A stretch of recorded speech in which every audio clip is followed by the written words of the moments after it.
బుచ్చిరెడ్డిపాలెం పట్టణంలోని ప్రభుత్వ గ్రంథాలయాన్ని ఉమ్మడి నెల్లూరు జిల్లా గ్రంథాలయ సంస్థ చైర్మన్ మేకపాటి శాంతకుమారి ఆకస్మికంగా తనిఖీ చేశారు. గ్రంథాలయంలో నిర్వహణ తీరును పరిశీలిస్తూ పలు రికార్డులు, పుస్తకాల నిల్వలు, పాఠకుల హాజరు నమోదు పుస్తకాలు ఆమె స్వయంగా పరిశీలించారు. గ్రంథాలయంలో విద్యార్థులకు అందుతున్న సౌకర్యాలపై అక్కడ సిబ్బందిని అడిగి తెలుసుకున్నారు. అలాగే గ్రంథాలయానికి వచ్చే విద్యార్థులతో మాట్లాడి వారికి ఎలాంటి పుస్తకాలు అవసరం అవుతున్నాయి, ఇంకా ఏ సదుపాయాలు కల్పిస్తే బాగుంటుందనే విషయాలను తెలుసుకున్నారు.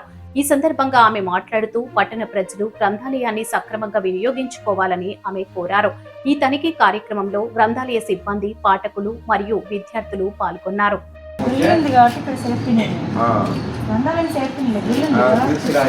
ఈ మార్పులు ఎన్ని ఉండేవాళ్ళు చూడొచ్చు. లోపల ఒక ఆయన కాసులు వెంకటశాస్త్రి గారి ఆయన కొంచెం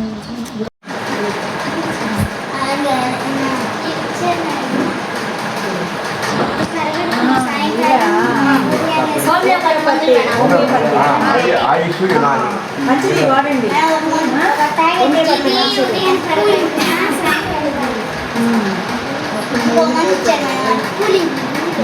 నువ్వు పాటలు పడతావా? నీ గొంతు బాగుంది, పాటలు పాడడం నేర్చుకో. పనిచేస్తుందా అది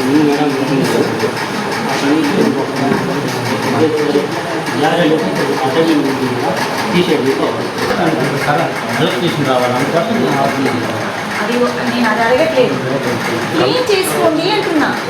మీరు ఎవరైనా వచ్చినప్పుడు విజిట్ చేసినప్పుడు అనుకుంటే చేతులైనా మట్టి వస్తుంది. ఎట్లా చెప్పండి?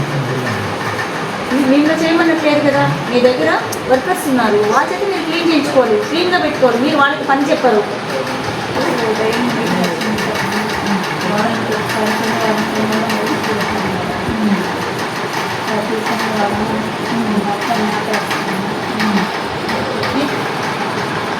మీరు ఇంకో ఏంటంటే ఇంటి కూడా క్లీన్ చేయాలి. తదుపరి తీసుకుని మొత్తం అంతా తీసి క్లీన్ చేసి ఆ టేబుల్ క్లీన్ చేయాలి, పిల్లల టేబుల్ క్లీన్ చేయాలి. పిల్లలు చదువుకొని సంబంధం అయిపోతేనే ఆ బుక్స్ అన్ని సెట్ చేసి పెట్టుకోవాలి.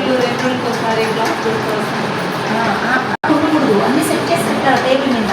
పిల్లలకి ఇట్లా వరుసగా అన్నీ పెట్టాలి, కనపడేటట్టు మీరు పట్టించాలి. వాళ్ళ చేత అన్నీ మీరు సెట్ చేయించుకోవాలి.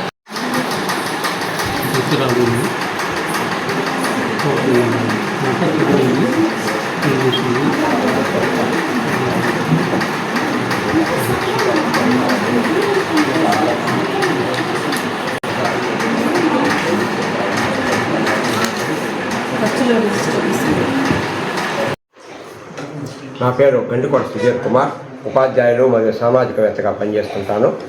ఈరోజు బుచ్చిరెడ్డిపాలెం శాఖ గ్రంథాలయాన్ని జిల్లా గ్రంథాలయ సంస్థ చైర్మన్ మేకపాటి శాంతకుమార్ గారు సందర్శించడం అనేది నిజంగా అభినందనీయం.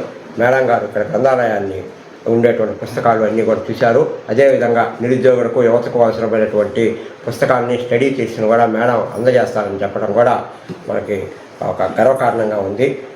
అదేవిధంగా మేడం గారు ఇక్కడ ఉండేటువంటి మౌలిక సదుపాయాలన్నీ కూడా మెరుగుపరుస్తారని చెప్పారు. కాబట్టి ఆ విధంగా మేడం గారి యొక్క ఆధ్వర్యంలో గ్రంథాలయాలకు పూర్వవైభవం రావాలని మేమంతా కూడా మేడం గారిని విన్నవించుకుంటున్నాం. అదేవిధంగా ఇక్కడ వేసవి శిక్షణా శిబిరాలు కూడా చాలా చక్కగా నరసింహారావు గారు మన మేడం గారు, అదేవిధంగా ఇక్కడ గ్రంథాలయ పాలనాధికారి నరసింహారావు గారి ఆధ్వర్యంలో కూడా చక్కగా జరుగుతూ ఉన్నాయి. దాన్ని కూడా వాళ్ళకి పిల్లలకు నీతి కథలు చెప్పడం, అదేవిధంగా సృజనాత్మకతను పెంపొందించేటువంటి విలువలు, వాటి గురించి అన్నీ కూడా పిల్లలు రోజు చదరంగము, చెస్సు, క్యారమ్ బోర్డు ఇవన్నీ కూడా ఆడుకుంటున్నారు. చరవాణికి బానిస కాకుండా పుస్తక పఠనం పెంపొందించాలి అనేది మేడం గారి యొక్క ఉద్దేశం. అదేవిధంగా అందరూ కూడా గ్రంథాలయానికి ఎక్కువ మంది రావాలి, గ్రంథాలయంలో ఎక్కువ మంది చదువుకోవాలి, విజ్ఞానాన్ని పొందాలి.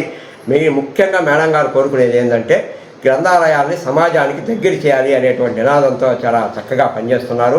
దాంట్లో ఈరోజు బుచ్చిరెడ్డిపాలెంకి రావడం, మేడం గారిని కూడా మేమంతా కూడా కలవడం అనేది ఒక గర్వించదగినటువంటి, ఒక మంచి పాజిటివ్ దృక్పథం కలిగినటువంటి విషయంగా భావిస్తూ, ఇదే విధంగా మేడం గారు జిల్లాలో గ్రంథాలయాలను బలోపేతం చేసి మేడం గారు యొక్క ఆ పీరియడ్లో గ్రంథాలయాలు చాలా చక్కగా ఉన్నాయి అనేటువంటి పేరును సంపాదించుకుంటారని తెలియజేస్తూ ముగిస్తున్నాం. అందరికీ నమస్కారం. శాంతికుమారి, ఉమ్మడి నెల్లూరు జిల్లా గ్రంథాలయ సంస్థ చైర్పర్సన్. ఈరోజు కోవూరు నియోజకవర్గం బుచ్చి మండల కేంద్రంలో ఉన్నటువంటి గ్రేడ్ 3 గ్రంథాలయాన్ని సందర్శించడం జరిగింది. ఇక్కడ ఎక్కడ చూసినా ఇంకా పుస్తకాలు కొరత అనేది మామూలే, అంటే కాంపిటేటివ్ ఎగ్జామ్స్కి అవసరమైనటువంటి బుక్స్ లేవు. ఇప్పుడు విద్యార్థులకి యువతికి నేను చెప్పేది ఏంటంటే ఇక్కడ గ్రంథాలయం చక్కగా ఉంది, మీరు దీన్ని సద్వినియోగం చేసుకోండి. మీకు కావాల్సినటువంటి స్టడీ మెటీరియల్స్, ప్యాడ్స్, చైర్స్ మేము ఇక్కడ అందిస్తాం. స్టడీ హాల్ ఉంది మంచిగా. అందరూ కూడా గ్రంథాలయాన్ని ఉపయోగించండి. ఈ పొద్దు రేపు పోటీ పరీక్షల్లో మీరు ముందుకు విజయం సాధించాలి అంటే ఎక్కువ జ్ఞానం అవసరం. అటువంటి ఆ జ్ఞానానికి తొలి అడుగు పుస్తకం. ఆ పుస్తకం నిలయమై ఉండేదే గ్రంథాలయాలు. కాబట్టి మీరు గ్రంథాలయాలు ఉపయోగించుకోండి. మీకు కావాల్సినటువంటి ఫెసిలిటీస్ ఏమైతే ఉన్నాయో అవి మేము ఏర్పాటు చేస్తాం. అదేవిధంగా ఇక్కడ అన్ని చోట్ల కొంచెం మౌలిక సదుపాయాలు అనేటివి ఉన్నాయి, అవి తక్కువగా ఉన్నాయి. ఇక్కడైతే అంత ఎక్కువ లేవు, ఓన్లీ వాష్రూమ్ ప్రాబ్లం ఒకటి, అది మేము మేనేజ్ చేస్తాం. అంతకుమించి ఇక్కడైతే ఏమి ఇబ్బందులు అయితే లేవు. కాబట్టి ప్రజలు భాగస్వాములు కావాలి గ్రంథాలయాల్లోకి. మీరు కూడా మన ఊరు మన గ్రంథాలయం మన బాధ్యత అన్నట్టుగా అందరూ కూడా గ్రంథాలయాలు ఉపయోగించుకుంటే తప్పకుండా గ్రంథాలయాల్లో కూడా మంచి మార్పులు వచ్చి ముఖ్యంగా మీ పిల్లలు గ్రంథాలయాలు ఉపయోగించుకునేలా చూడండి. చిన్నపిల్లలు ఇప్పటి నుంచే పుస్తకాలు చదవటం అలవాటు పడితే తప్పకుండా చిన్నపిల్లలు మంచి పౌరులుగా తీర్చిదిద్దబడతారు. కాబట్టి మహిళలు సమయం ఉన్నప్పుడు మహిళలు కూడా మంచి మంచి నవల్స్ అన్నీ ఉన్నాయి, కొత్త పుస్తకాలన్నీ తెచ్చిపెడుతున్నాం, గ్రంథాలయాల్లో కొత్త మార్పులు తీసుకొస్తున్నాం. కాబట్టి అందరూ కూడా గ్రంథాలయాలు ఉపయోగించుకోవాలని కోరుకుంటూ సెలవు తీసుకుంటున్నాం. Thank you.